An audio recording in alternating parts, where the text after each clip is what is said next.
Buenas tardes, and on behalf of Fair and Books to a virtual Fragoza author action, Eat the Mouse by City Light Jarrar, author of The Next Country. The daughter of Carribean Fragoza de California.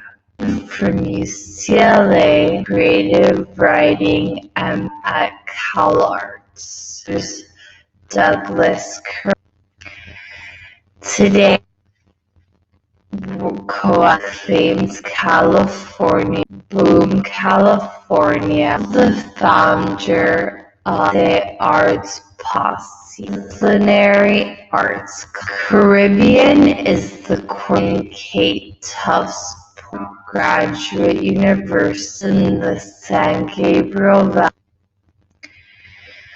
Author of the novel and the collection Me Mohammed. Her work has appeared Salat Feed and elsewhere. Recipient of the Creative Book Award from the Foundation. Hedgebrook, a professor, Jarrar lives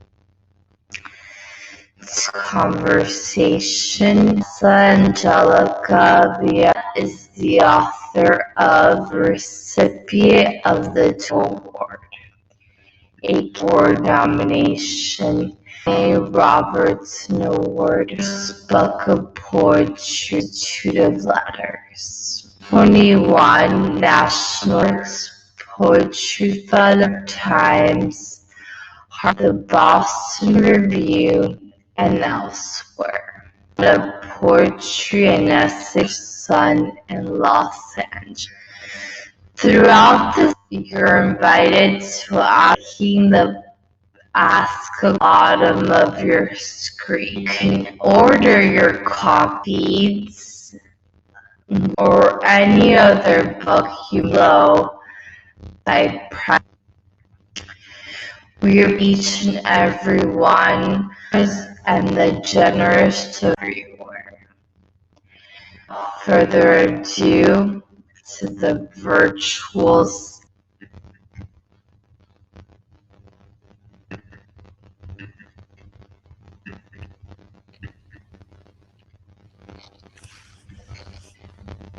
Sorry.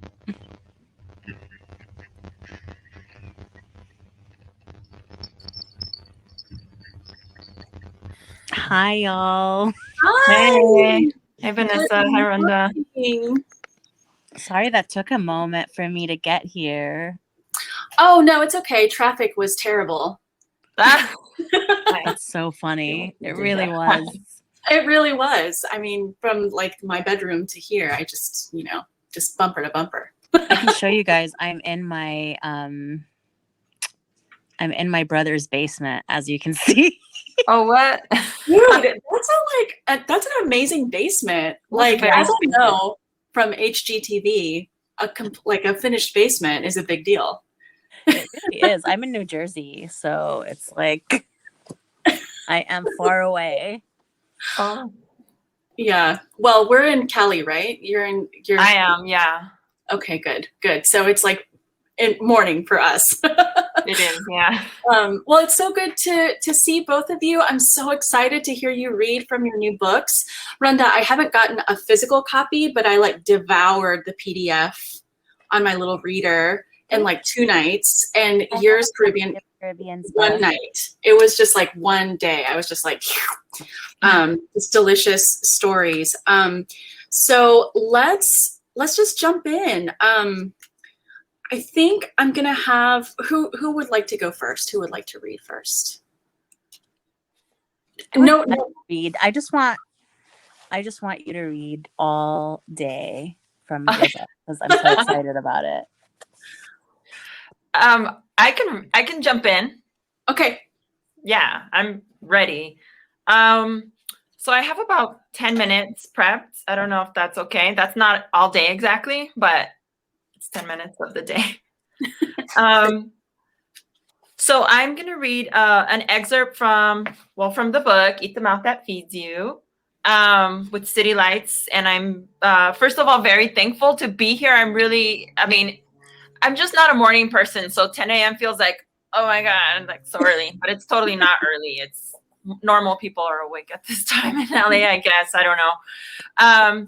But yeah, I got to publish with City Lights, which is like an iconic press based in San Francisco. And I feel really fortunate to be part of that legacy and part of that community. And so I just wanted to give shout outs to all the City Lights people that have been working really hard to get the book out there. And it's been making its way out in the world. And I'm very excited to see how it moves around and hear what people think and read some reviews even, which is really exciting.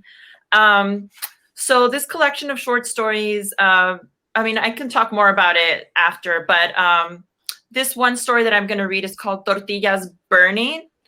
And I'll just read part of it. And like I said, it's about 10 minutes. And I don't think it really needs much context. I'm just going to jump in from the beginning.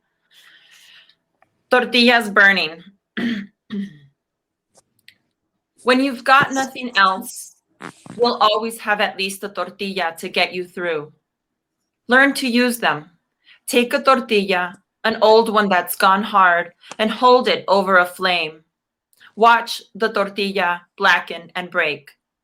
Take those ashes when you have nothing else. Take the ashes and rub them onto your teeth with your fingers. Smudge them, scrub them over your gums, all over inside your mouth. Con un buche de agua, rinse and spit into the ground. Rinse very well, lest anyone confuse you with the witch. La gente es bien pendeja.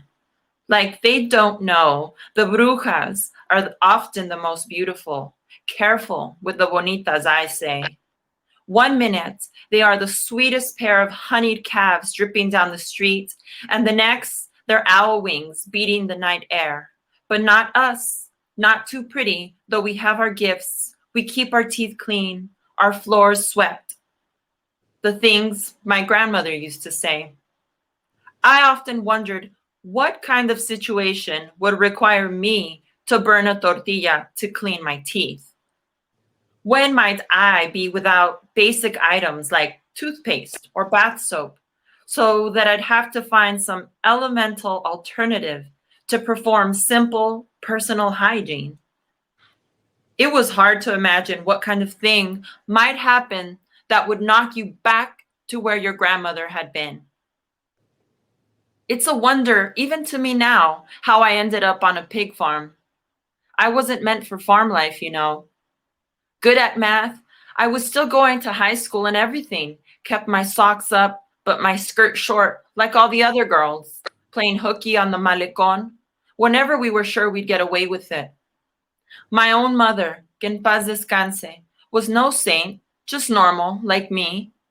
But when you're a girl of 17 and a man, young and handsome, looks you in the eye, serious, unlike the clowns you grew up with, and tells you to marry him, well, you think, why not?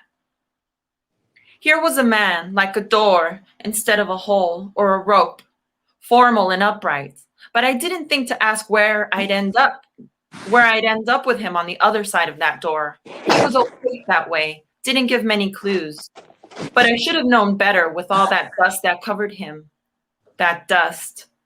That's where I went, a place full of dust. Americans think Mexico is green and lush, a big resort hotel and a pyramid in a jungle by the sea. Well, why wouldn't they? They just jump on their American airline and off they go, skipping over everything, the dust and the rocks, the farms and the factories, and even the cities. They arrive at Cancun or Puerto Vallarta with their shoes clean and they find an ocean fit for a white bikini. Or that's what I've heard. I haven't returned since. The dust is what I remember most about living on the farm. Dust everywhere, always. One spends the day trying to keep the tile clean when it might just as well have been made of dirt. You can imagine sweeping and sweeping, dusting and dusting, and nothing ever gets clean. Polvo eres y polvo te convertirás. Every day was Ash Wednesday, somber with ashy dew marked upon you no matter how bright the sun. It was this life pressed upon my forehead every year of my childhood, a reminder from God, his sinister plan always there waiting for me, and I'd finally arrived to it. As a girl, laughing and sneaking drinks with the boys, it was hard to believe the Sunday litanies or the abuelita's threats. But then one day, you're Alicia, following a white rabbit down the hole or through a door. It was always there waiting for you. Bienvenida. This is your país now. These are your maravillas. My Luisito really was a maravilla. I could hardly believe it. A perfect baby, a perfect boy. Now on his way to being a man, believe me, I've taught him not to be any kind of rabbit. Along with the dusty floors and shelves and pots and pans and everything else, I constantly wiped him clean, as if to clear him of any fate that was bound to that place. I did my best to keep his nose and his knees clean, but you know how kids are, especially boys. In my heart, I prayed over and over. I'd whisper to him like a little song, not here, not this place, not like your father, not this life. Más allá, el mundo es grande como tu corazón, es un círculo, no tiene fin. Ven, con tu dedito, trace a circle, te amo sin fin. Lord knows, I've always tried my best. Martín, his father, now a name like flakes of rust on my tongue, would come home smelling like pig shit and beer. But it was his bad mood that bothered me the most. He always came home looking for reasons to yell, mostly at me. Nothing I did pleased him, as if it were my fault that we lived on a pig farm, or as if it were my fault that we never had enough money, or as if it were my fault that I got pregnant with Luis too soon and spoiled whatever fairy tale plans he had for our life. I was only 17. One day, normal like any other day, he came home for dinner. He took his seat at the table without a word, which was not unusual because I'd learned he was not a man of many words, except when he was angry. Both hands waiting on the table for his food. I could feel him searching in his silence. Luis had just turned 3 years old and ran around the house like an unleashed puppy. So thrilled was he to see his papa. We hardly saw anyone at the time. I was standing over the comal, flipping the tortillas when I heard a crash, followed by the hard scrape of Martín's chair over the gritty tile. As I ran from the kitchen, I could hear him spitting out his malhabladas, barking like a rabid dog. By the time I got to them, he was already taking off his belt to whip my little boy. Luis had knocked down a small frame portrait of Martín's parents. The photograph and the frame seemed fine, but the glass was shattered. It was just glass. Angélica, Vanessa, should I continue or should I stop? No, you have like a good 3 minutes left. Okay, let me just get through this then. Okay, just checking. That belt was probably the most expensive thing in the house. When he bought it, we hardly had a thing to eat for a week. There I was asking for tortillas y frijoles on credit, a strip of meat for the baby, scrounging around the garden for acelgas or quelites, whatever weeds I knew wouldn't poison us because the pigs ate them. I never would have imagined it in my youth, my recent childhood, when it was not hard to find a coin for a treat. Not a thing of this did I mention to my mother in my letters. But when we talked on the phone once a month, I'm sure she could hear something was wrong. I could hear something hollow in my own words when I repeated that everything was fine. To console me in my secret hardship, but probably to console herself, my mother said it was always hard in the early years of a family. But a family learns to grow together through its hardships. Perhaps she was right, But from what I could remember, I've not been born into this kind of poverty. I didn't have the space for hunger built into my body. But now I learned to build it for myself so that the baby would not suffer it. There was a way to make room for hunger, to hold it, embrace it. But this was a lonely hunger, the kind that separates you from others. And that's what hurts the most. Maybe I'll stop here. Perfect. Is that okay? Thank you so much. Can I just say like one or two things very quickly? I meant to thank you right off the bat also, Vanessa and Randa, for both showing up for me and for this book today. I know everybody's like in the middle of their everything that's going on. And so it just really matters to me a lot. And I know we're like talking in this weird virtual space, but like Vanessa and Randa, like you guys are the shit. And like I have admired you for a long time, both of you. And like I really mean it. So I hope you can feel like my gratitude through like this virtual space. And whenever I can, I'm gonna give you guys like some big ass hugs because I just like miss you guys and I love you. So just thank you for being here and for showing up for me. No, of course. Thank We love you. you. We love you. This was my pleasure. I was so honored to talk about these books, especially in conversation with each other. I have so many notes. Like I prepared. Okay. So no, thank you so much for inviting us to this event. It's a beautiful event. It's a beautiful book and it deserves just everything. So yeah. Okay. So Randa, would you like to read? So I actually don't have a copy of my book with me on this trip. I think there might be one upstairs, but I was just kind of gonna talk about my book at some point. So why don't you just take the stage and just tell us anything and everything about Love is the Next Country, about the road trip, about let me make sure I'm saying her name correctly. Taya, Carioca. Carioca. Yeah. Yeah. So why don't you take a few minutes just to tell us about this amazing it's not a memoir, right? It's more just like a non-linear exploration of embodiment. Yeah, I like the way that you're saying that. Yeah, I mean, it is. I think of it as a memoir or memoirs or essays, memoir and essays. But it is meant to be like a full narrative, and it's meant to be nonlinear and kind of a sort of like blend of cultural criticism, kink diary, travelogue, memoir, or whatever you want to call that. So it takes on different genre and different sort of shape depending on what I'm talking about, which is mostly the body. And so, it starts out with me during a moment of freedom, like finally having the space and time to move in the world without having to care for my child, who was over 18 and had moved out.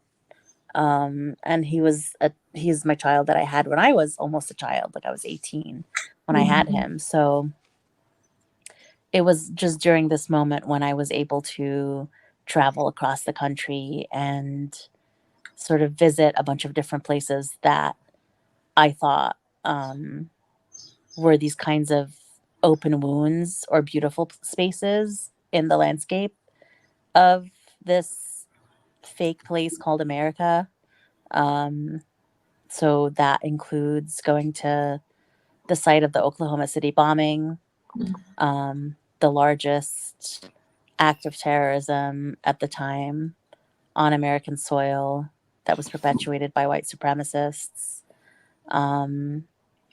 It also included trips to, West Texas and Detroit and Dearborn, spaces where there are large populations of Arab people and where there are no population of Arab people. And so, yeah, I gathered these chapters over the course of 8 years, and most of the memoir was written 2 years before, the 2 years before it was picked up to be published. So, yeah, that is my book. That's my new baby. It is such a pleasure to read. I mean, it just goes, it so seamlessly just interweaves, you know, your life and, you know, the people you love, your son, your community, your lovers, with place.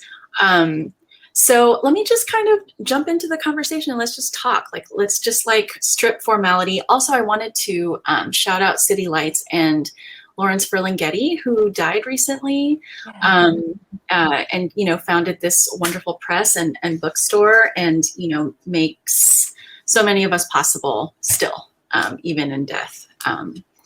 So yeah, so like some major things that I, you know, picked up on with both of these books that are in conversation is this idea of, you know, displacement and home, and finding home, new definitions of home, coming home to oneself.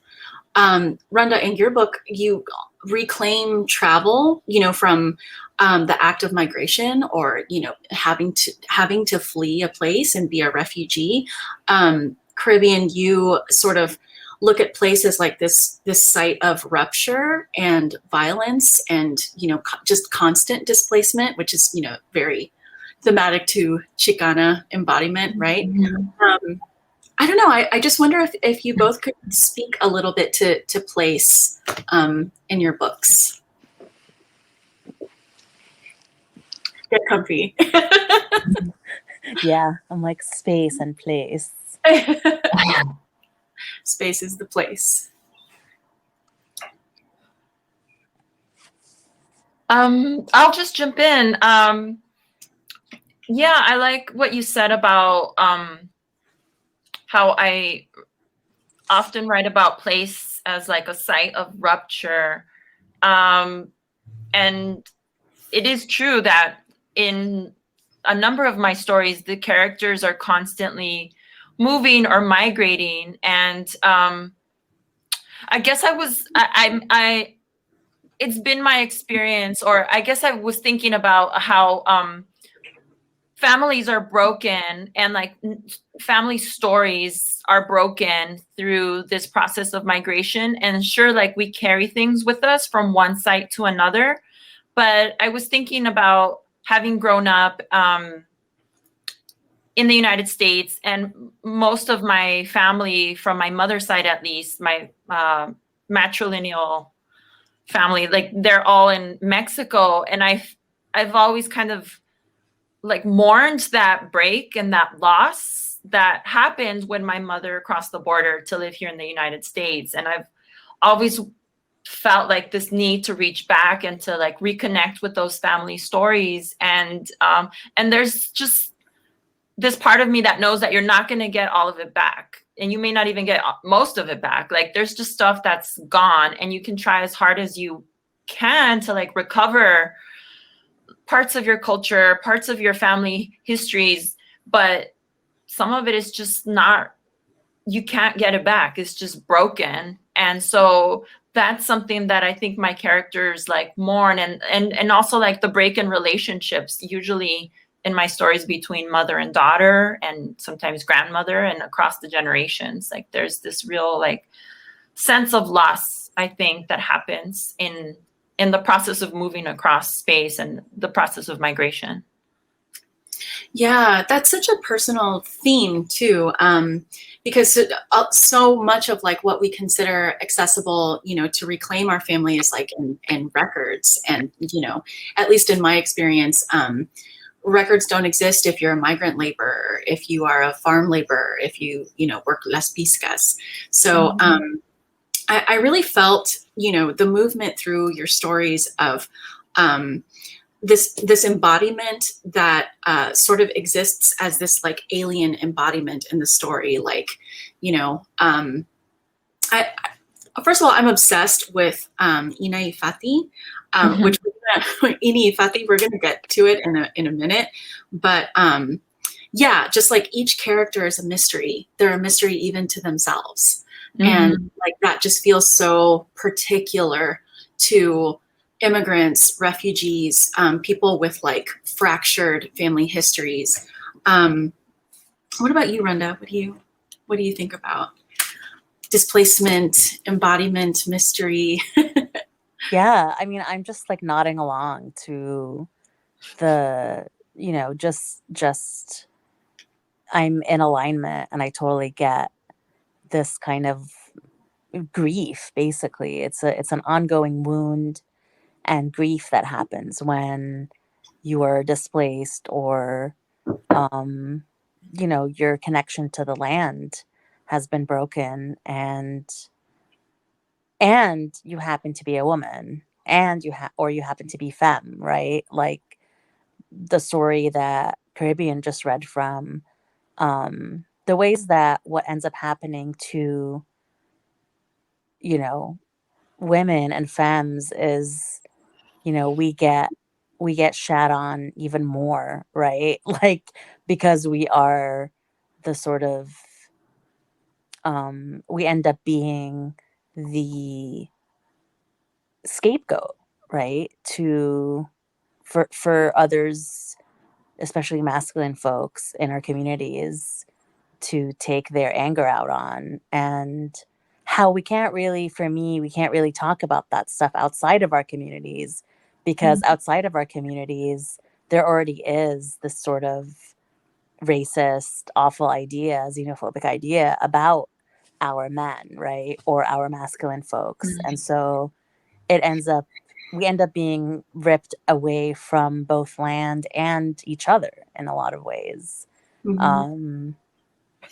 Yeah. And there's a lot of mourning there. And I think that that's partially why I can see the kind of surrealism in this book, Eat the Mouth That Feeds You. Yeah.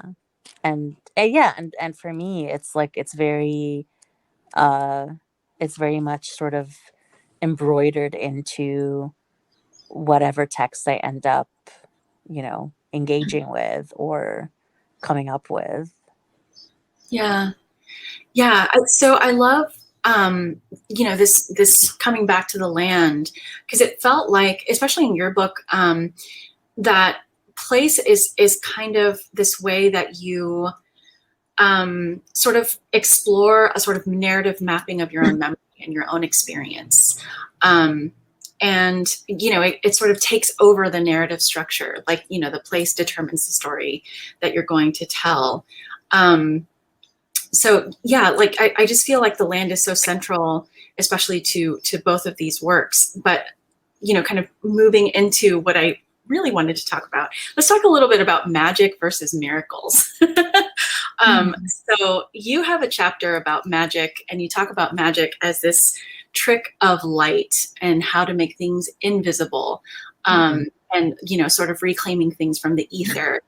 And you, Caribbean, you talk about miracles, especially in Inifati, and it's this way of bringing things back to life, making things disappear, punishing, taking revenge, becoming free of violence, of, specifically misogynist violence. And I just felt like those two themes were just like speaking to each other so clearly. And as a practitioner of curanderismo, my writing is so connected to my spirituality. Like I don't think I would be the writer I am without it. So yeah, I just kind of wanted to see how you engaged magic, miracle, land, embodiment. All of those things feel so connected to me. Yeah. Caribbean, you want to start? Yeah, the miracles in Inifati. So, for those who don't know the story, it's the story of two girls. One of them is alive, and she's a young girl, a child, and then the other one is not alive, and she's like a child martyr or child saint that was killed by her own father like a couple centuries ago. And they become friends. And it starts off with a miracle. The virgin, the young girl, saves the child from death when she's struck by lightning. And where the lightning comes from, it's not really certain, but it just comes out of nowhere and it strikes this little girl while she's playing in a vacant lot. So it starts off with this miracle.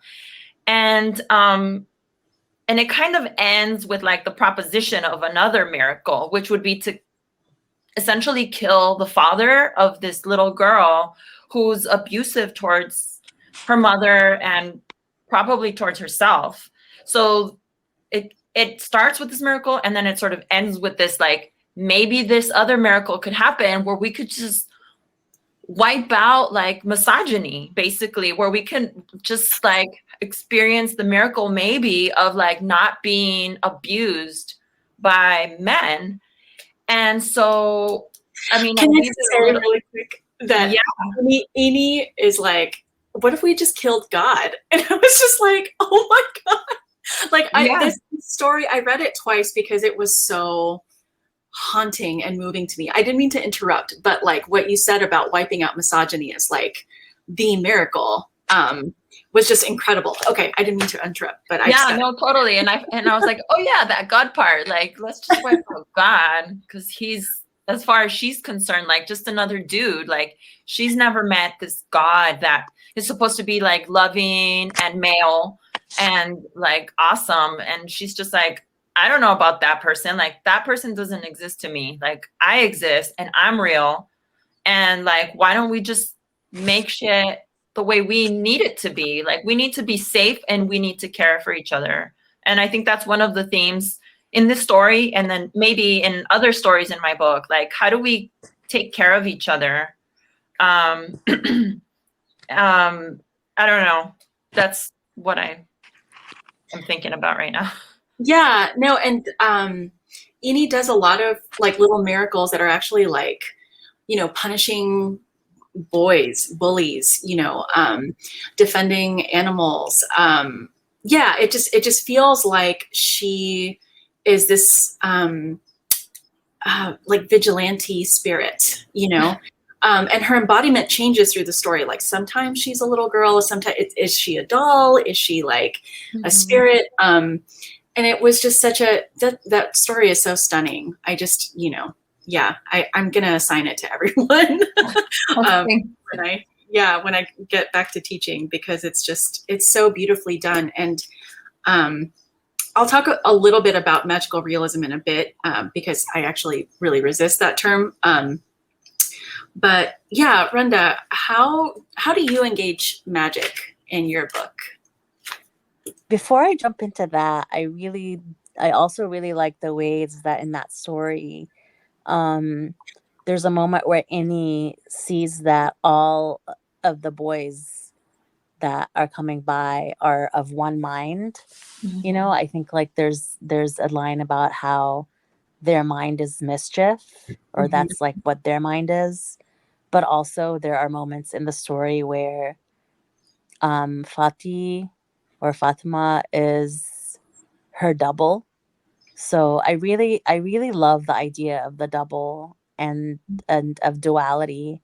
And in some of my chapters, I talk about how the self can be multiple, right? Like, it doesn't, even the double might not be enough. It might be more of a hexagonal, right? It's not, there are so many sides. And the way that I engage with magic initially is to talk about the ways that, in particular, people of Arab descent, or I should say North Africans and West Asians, are invisibilized, right? In terms of even just like what box we check when it comes to our ethnicity. And then later, like, hyper visibilized in terms of the ways that we are portrayed in media, just as like, you know, explosive, like almost literary, right? Literally. And then I talk about the magic of sexuality and the ways that so much of pleasure becomes invisibilized because, as especially in terms of like being a person who is penetrated, right? The ways that, there's a literal kind of invisibilizing that happens when one is penetrated. Yeah, it becomes invisible in the body. Right. And it Right. in the form of consent, or it can be in the form of violence. And Exactly. both are invisible in the world, right? Because like very radical shit happens in intimate spaces, and the world doesn't have access to it. So like, I just feel like you handle that so beautifully. And I think you also push back against this invisibilization through this radical embodiment, radical pleasure. This sort of like these moments of confrontation, either with like racists in your book, or abusive men, or abusive systems, or even just like with lovers, with yourself. There's just this like way that you are constantly reclaiming your body and your embodiment. And so like when you talk about magic and making things invisible through light, like I feel like the light is your writing. Like you are making yourself visible through this enlightening process. So the book itself is like this document of magic. Thank you. Yeah. Yeah. I mean, it was just so lovely. Yeah. So where was I going with that? Because I have so many thoughts. Oh yeah. So let's talk about embodiment. This radical embodiment. Caribbean, and yours, embodiment, like I said, it's a mystery, like the mother in the first story who's cutting down the tree, and the father who is leaving. It's also the site of violence. I was struck by how like lyric your descriptions of like physical violence and like, pain and conflict were throughout, these stories. Even Emmanuel in the Sábado Gigante story, like his embodiment is like nerves and sweat and like, stage fright, and then this like betrayal, and then this moment of shock, when Don Francisco has this heart attack or whatever. It's also their embodiment is also a site of secrets. And I'm just wondering, like, how you sort of thought about these characters, like why you centered their bodies, or like what was important about embodiment in these stories. Yeah. So one thing I've been thinking about a lot lately is like what, and I guess I've always thought about this a lot, but just more explicitly in this way, like what is a body for? Like why do we even have bodies? Like I don't know. Like what's the purpose of having a body? And I've been thinking a lot, and I may just kind of go off on this other like tangent that doesn't address your question, but I'll do my best. I've been thinking about like maybe a body is for learning, like what. And I have like a 9-year-old who's going to be a teenager soon, and I'm trying constantly to think about like how do we talk about our bodies, and like what, I don't know. So I think like, okay, maybe a body is for learning. Like maybe there's lessons that the experience of the body can teach us, not just about like the world that we're in right now, but also like of the generations that came before us, because I really am a believer that we carry a lot of the experiences of our mothers and grandmothers. So a lot of that trauma, like, I feel like we do carry, and I focus a lot on trauma because that's the experience for a lot of women. And I know that's the experience in my family. And I've often wondered, like, why am I the way I am? Or why is my mother the way she is? And then when I've spent time with my grandmother and my great grandmother, I understand like, oh, this is why we are the way we are, because that happened to my great grandmother and she never talked about it. And even without me knowing it, like I've carried it and enacted it in different ways. And so we are mysteries often to ourselves. And I feel like in experiencing the body in the world and on our own as well, just by ourselves, like we can learn a lot about history and about just ourselves. And I mean, this is also like maybe a little tangent, but like I think a lot about Interview with the Vampire, and there's like the little girl, Claudia, Yes.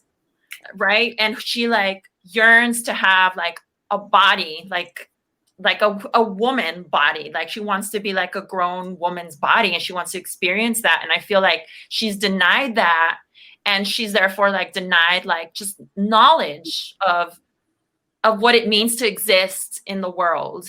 And I feel like, oh, like that's so fucked up that she never got to like experience that. And then she's ultimately like punished for trying to like have a mother.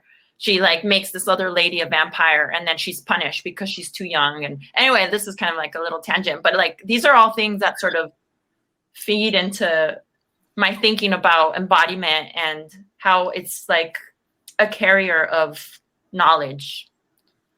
Yeah. First of all, tangents into like fantasy horror video games are never a tangent. Like for me, like that's actually, I talk about this in an essay that I'm writing. Like I feel like fantasy is the realm where like, you know, all of our biases become so clear. All of our like, you know, monsters and ghosts and like heroes and landscapes, you know, become so clear. Like I was writing about migrant labor and invisibility and, you know, my father's career as a musician. And I was like, oh, this reminds me of this scene of Game of Thrones. And I like wrote this like, you know, very long paragraph that I had to edit down. And the editor kept it. Like she was like, yeah, this is great because, you know, they have to be in conversation. The fact that like we feel that they're not is an act of colonial, like, violence too. Like somehow like our stories can't connect to like these tremendously popular stories where Brad Pitt is the main character. Like, yeah, they do connect actually. Like Game of Thrones very much connects with migrant labor and the fields of the Rio Grande Valley, right? So yeah, please connect. Interview with the Vampire. I love that scene too. I love that comparison. What about you, Randa? What do you think? I was just reminded of how in the early 2000s, whenever I told people I was a writer, they would ask me if I'd read Anne Rice, especially in Texas. Like this was very Texas. Like they'd be like, have you read Anne Rice? Because Anne Rice was like such a big deal back then. Yeah, all and, like, the Denny's goths, like that's what they read. Yeah, absolutely. And like, you know, a lot of it is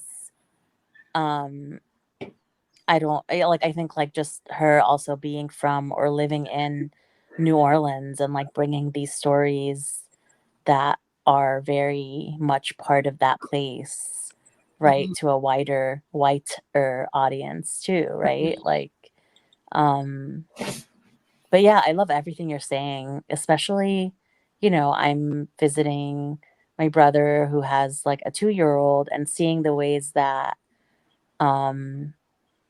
the DNA gets passed down, you know, like even if he's never met my child, they have so much in common. And the ways that we give each other and gift each other and sometimes even punish each other unknowingly with DNA, right? As our ancestors did. It's just wild to me, the ways that we can go on like living and not knowing so much about ourselves, especially like if you're an adoptee or, you know, you lost contact with your family of origin through migration or through any other means, and the ways that in our country, you know, we have this like really hilarious narrative around, you know, if you're healthy, then you're morally superior to others, right? There's this idea that like if you eat quinoa, then you're like such a morally superior person. Or if you eat raw or organic, whatever it is, right? It's like these very superficial, shallow ideas of health, right? Whereas I think that a lot of what I value is the ways that, you know, I can contribute to or help have, you know, good mental health in general for myself and for other folks that I care about. And Community health. Yeah. Like this yeah, communal community, health. the mental health of our community, the health of our community, which we can't divorce from our bodies, right? Like it's all connected. And the conversations that we've been having culturally are harmful, I think, to us and to our bodies. And when I say us, I mean everyone, actually, all of us, because of the ways that we have created these hierarchies around like what is a good quote unquote body, and what does it look like, whose ideals are those, right? And yeah, that's just been such a huge part of my life in general, and my art is kind of tapping into and figuring out ways to heal, right, from those narratives and those ideas. Yeah. I love all of this because it's so in conversation with like things I've been thinking about. Like, I have a son who just turned 6, and I had so much anxiety about not being able to transmit the richness of our culture to him, because our elders are gone. I don't remember a lot of, recipes and prayers and like rituals and things like that. And my mom is insistent on this forgetting. And my dad, is very ill and, is letting go of history, and so like I'm the record keeper now. Not only am I the writer and like the transmitter of culture and the person who, as the eldest daughter, is going to take on, their care. Now I'm this record keeper, and in the absence of the record, what do I turn to? So I have to rely on my body as the record. And so like we're all approaching the body in these different ways. For you, Caribbean, it's a site of learning how we're mysteries to ourselves, but it is a record, at the end. For you, Randa, it seems like it's just this site of constant potential and, community and family. And, it really feels liberating to feel of like there's something that gets passed down, whether we can keep the record or not. When Joaquin gets home, he loves his grandma and grandpa. He loves the food. And my mom says, no niega el nopal, which means like he can't deny the cactus, like on your forehead, which is like saying like he's one of us no matter what, whether he looks white or not. And, there's just all this anxiety about preservation, which is white supremacy too, right? Like this sense that we're being erased, we're being assimilated, we're being possessed by whiteness. Randa, in your book, you kind of address your sort of dual nature of being so othered, as a North African, Egyptian, Western Asian queer femme, who is assumed to be straight, is assumed to be white, is assumed to be, and like what people say to you, and the ways in which you have to sort of be accountable to these systems, right? Even as someone who is routinely targeted and crushed by them. Do you want to speak to anything like that? I have so much like anxiety about this, so it's like good to like just talk it out. This is a therapy session now, guys. I love it. What isn't? I mean, everything is therapy. Yeah, I think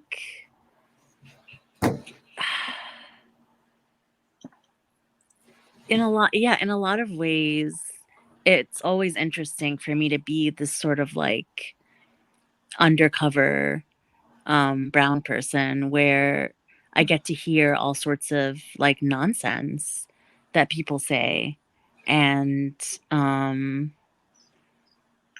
the ways that I don't know, you guys. I found this really interesting article that's about 21 years old. It was from 2000, and it's about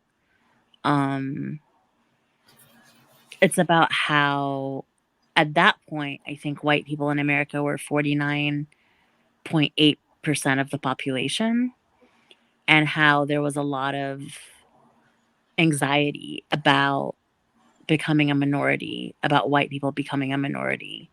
And the way that the essay was written is, I just feel like an essay like that could never, and I think came out in The Atlantic, or no, The Guardian. It just didn't seem like something that anyone would publish now, just because it's a bit too radical, I think, the way that this essay was written.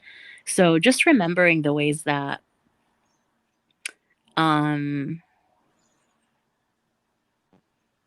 we are also living under a lot of other people's anxieties about the ways that, all of us will become minorities or whatever at some point. And yeah, what time is it? Are we stopping? What's happening? It's 55. I'm just like so like zoomed in. Oh, we just started. Like, what? No, we're not done yet. I'm just like loving A few minutes. You have robot voice. Yeah,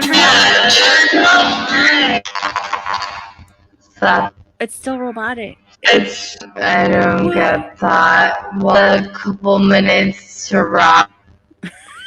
I don't understand. Try to turn off your ear. Thank you. But anyway, yeah, that's neither here nor there. That was just like a tangent also that I was going off of.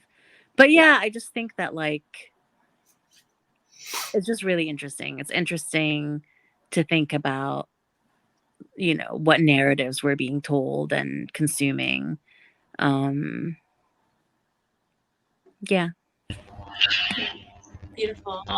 Caribbean, did you want to kind of wrap up the way you handle race, racial culture? Your characters seem to be these constant embodiments. Oh man, I think I lost some of that. I could hear you well, and then I couldn't.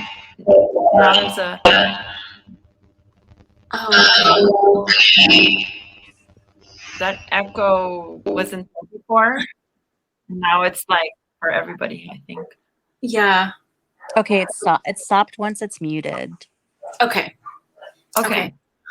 Did you just want to have like any last things to say about how your book is in conversation with, our moment, right? And how your characters are navigating, the challenges of, everything that's going on with migrants and, our sort of racial embodiments, racial anxieties.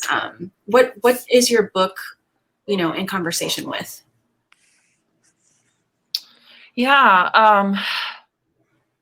I mean, this moment is just so full of anxieties, as Randa has said, and not just our own anxieties. I feel like we're dealing with other people, mainly like male and like white anxieties so much. And it plays out in all these different ways. And I don't know where I'm going with this, but I live in Claremont now, and we're right next to Pomona, which is where my husband grew up. And there's the Pomona Fairplex. And they just announced that they're bringing 2,500 migrant children to Pomona from the border. I mean, these are like unaccompanied minors that they're bringing. And I've been thinking, just like in the last few days, like, what does my book have to do with that? I mean, that is such a like like just such a huge moment I think that we're in addition to everything else. I mean, there's just so many things at the same time that we've experienced, and so many like catastrophes that we've been like dealing with at the same time. And like just like the catastrophe of like living so close to 2,500 unaccompanied minors is, I don't know, I guess I'm still wrapping my head around like what that means. But like I think it's really important, and it has been important for me to tell the stories of like migrant women, immigrant women in particular. I feel like as a Chicano studies major and studying literature at UCLA, like I got a lot of like the male experience of what it means to be like a farm worker or some other kind of like immigrant. And I think those are valuable, but like as a woman and as a girl, like how do you experience that? And especially like as a child, I'm really interested in like how children experience the world and how we carry that into our adulthood. And how we can, I don't know, sometimes like the narratives of children are often just kind of kept as that, like these small narratives that maybe people don't take as seriously. But like as adults, like how do we really like center the perspectives of young people and children in particular, and girls that are so like invisibilized and like silenced? And like what happens when we really listen to like the young brown girl and what they have to say? I felt like as a child, like I was so like invisible always, and that like really carried on into my adulthood. And for me to have, I've always had a voice, but like to have a voice now, especially now that I have a book that's been published, and it just kind of gives like this whole new like arena for your voice to be heard, is wild. And I don't know, I just think it's really important to like listen to the voices like of like young like girls of color, and like really center that into everything, I guess. Yeah. Yeah, I love what you said, because the child is so central to this book. And, you know, this gorgeous photo, you know, for the cover is just, yeah, thank you for giving us that, you know, as a final thought, especially when we think so much about children, and they are anonymized. They, you know, so thank you for these narratives that help us get closer to a completely ignored, you know, experience. So yeah. Thank you. Everyone buy this book. Go yes, buy this book. It's it's incredible. Like it's such a magical document. And I'm so proud to have talked to you about it and to have been a small part of bringing it into the world. Thank you both so much. Thank you, Randa. Vanessa. You're awesome. I love you both so much, and have a good day. Thank you. And I hope that we can keep having these conversations. I feel like we're just warming up. Yes. Now it's time to go. So hopefully we can keep having these conversations. And everybody buy Randa's book too. And I'm doing great out there and getting fantastic reviews. So I'm really proud of you, Randa. I'm proud of you. I'm proud of us. Yes. I'm proud of us. All right. Thank you, Vanessa. Bye. Have a wonderful day.